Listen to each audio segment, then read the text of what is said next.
Yes, ibihe byiza kuri wowe ukomeje gukurikirana ibiganiro bya Kamatoki TV, njye Nditsemana Jean Bosco nk'uko muyimenyereye. Iyi channel ni Kamatoki TV. Uyu munsi wa none rero nimba utarakanda subscribe reka ngusabe kuyikanda kugira ngo tubane mu biganiro byiza cyane kandi nawe umenye amakuru nk'umuntu w'umunyakigali nyine ujye ugendana n'ibigezweho. Ku munsi w'ejo tariki 30 z'ukwezi kwa munani nibwo hagaragaye mu ijoro saa 5:00 gutyo nibwo hatangiye gucicikana video ku mbuga nkoranyambaga z'aba YouTube, Instagram ndetse na za TikTok bavuga yuko ikibuga cy'indege i Kanombe, ikibuga mpuzamahanga cy'indege i Kanombe hatatswe n'abagizi ba nabi ngo bari guhohotera umuntu hafi aho ngaho no ku kibuga cy'indege. Aya ni amashusho yacicikanye umusore ari gutaka ahantu munsi y'umuhanda mu gashyamba. Abasirikare baje birukanka cyane bagota ikibuga cy'indege i Kanombe ndetse n'abashinzwe gukora ubutabazi bambaye imyenda itukura iyiriho umusaraba baza bihutana ibikoresho mu rwego rwo gutabara uwari uri gutaka atabaza. Ibi byose rero byakomeje guhabura abanyarwanda batuye hirya no hino, haba mu gihugu cy'u Rwanda ndetse no hanze yacyo, mu gihugu cy'u Burundi, Uganda, ahantu hirya no hino bagiye baherereye, bitewe n'uburyo aya makuru yasasakaye mu buryo budasobanutse cyangwa se uburyo yagiye avugwamo. Ariko abantu benshi bakoresha imbuga za YouTube baharabika cyangwa se bagakora content inyuranyije n'igikorwa cya nyacyo cyabaye. Ibi nibyo bituma abantu babonye iyo video bwa mbere bahita bagira ubwoba bakabifata ukundi uko bitari, bigatuma rero hariho abanyarwanda bagira ubwoba bakibaza, bamwe batangiye kwibaza ese ikibuga cy'indege ni gute bacyatatse, byagenze gute, baciye hehe? Ibyo ni ibintu abantu bakomeza kwibaza nk'abantu bazi ko umutekano w'u Rwanda uburi 100% uburinzwe cyane.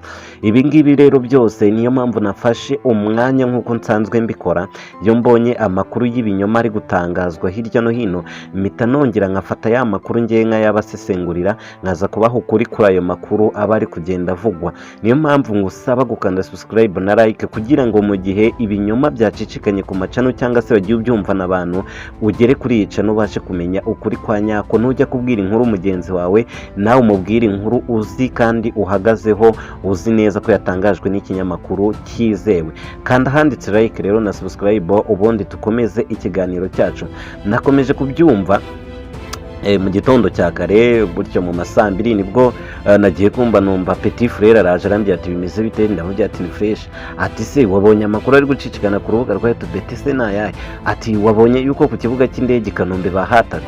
Ndaseka cyane kuko nawe uburyo yabibonyemo kuri YouTube bitewe n'umuntu watangaje iyo nkuru uburyo budakwiye akandikaho content yizeye ko ari byo. Niyo mpamvu rero yaje ari kubingira gutyo nk'ahari ibyanyabyo. Noneho rero iyo nkuru nk'iyo ngiyo y'umuntu ayimbwe wenda nuko yasanze ngiwe nyizi neza, we ashobora kuyiganiriza undi muntu akumva ko ari ibyanyabyo byabaye, nawe akagenda akabibwira undi muntu, uwo nguwo nawe akabibwira undi muntu, inkuru ikabira kwiriye mu gihugu cyose bagenda bayihererekanya. Ariko kugira dukwirakwize amakuru y'igihuha kandi nanone ntitwarenganya abo bayakwirakwiza kuko niko baba bagiye bayumva cyangwa se bayabwirwa, ahubwo twarenganya abantu batangaza amakuru uko atari n'imitwe y'inkuru yabo, icyo twita content ziba zitari izanyazo mu rwego rwo kugira ngo bibonere views. Nicyo kintu rero nakomeza kugira mbasobanurira kugira ngo musobanukirwe. Rero icyari cyabaye ku kibuga cy'indege koko nk'uko nabikubwiye, iyo video yaragaragaye, ibyo ngibyo biri kuba nka gutyo nabikubwiye, hari umusore uri gutaka aho ngaho bimeze gutyo. Ariko ibyatangajwe n'uwo munyamakuru cyangwa se ibyo yavuze bihabanye n'ibyari biri kubera ku kibuga cy'indege i Kanombe. Nk'uko RTV cyangwa se televiziyo y'u Rwanda yabitangaje, yari imyitozo ya gisirikare igaragaza uburyo ki ikibuga cy'indege kiramutse gihuye n'izo mbogamizi, ba rushimusi cyangwa se abandi batatse cyangwa se abagizi ba nabi bakataka ikibuga cy'indege, babyitwaramo gute? Abashinzwe kukirinda ni gute babyitwaramo? Ngira ngo uwo mwitozo ntabwo ari ubwa mbere wari ubaye nk'uko televiziyo y'u Rwanda yagiye bitangaza. Ni umwitozo abasirikare basanzwe bakora, sinzi ngo ni buri mwaka cyangwa se ni buri gihe ki kuko ntabwo nabigenzuye neza cyane, ariko byari umwitozo. Umuntu wanjye nuza kubona iyo video kuko mu kanya maze kubona iyo video imaze kurebwa n'ibihumbi 126 kandi ari video y'ikinyarwanda ikinyoma yanditse nabi yashyizeho utwo tuntu gusa uwo muntu ari gutaka ntibyarangira anasobanuriye abantu ko byari imyitozo. Ni ikinyoma rero cyakwirakwiriye cyane kuko abantu 100,000 birenga mu munsi umwe ziba ari viyuze nyinshi cyane. Nuko rero iyo nkuru yakomeje gukwirakwira ariko wari umwitozo wa gisirikare. Abasirikare ngira ngo bagiye bagaragara berekana uburyo ki umwanzi aramutse yatatse ikibuga cy'indege babyitwaramo, abashinzwe gutabara uburyo bagenda babyikoramo, ngira ngo n'abanyamakuru bari bahari. Ahubwo ikintu abanyarwanda batatekereje ni ukuvuga ngo iyo biba ari abagizi ba nabi, ese kamera zari kuba zihari zimeze gute? Kuko hari n'itangazamakuru. Sinumva yuko rero abasirikare barindira yuko itangazamakuru rihagera kugira ngo ribone gutabara uwo muntu. Ni ibintu nyine namwe nuko muba mutashishoje, ariko ni ibintu mubona ko ari ibifaburikano, ariko amakuru y'ukuri wari umwitozo wa gisirikare.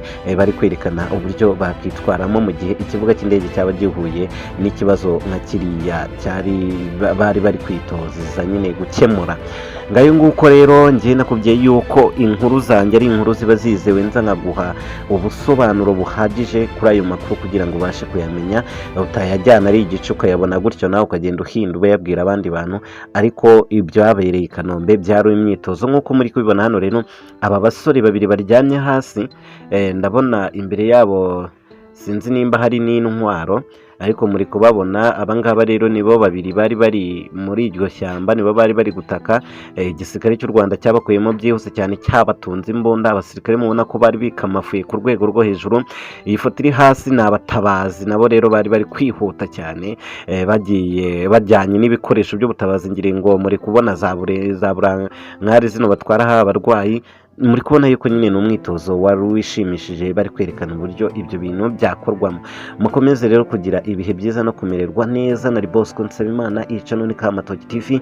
Nanashimira abantu mwese mugera ku 6,700 mumaze kwemera gukurikirana channel yanjye, muri benshi, ariko mukomerezeho n'abandi mwaje bashyashya mwiyongere, dukomeze tureme ikintu cyiza kandi gishyashya. Mukomeze rero kugirirwa na Yesu Kristo neza. Mbifurije kugira umunsi mwiza w'umuganda.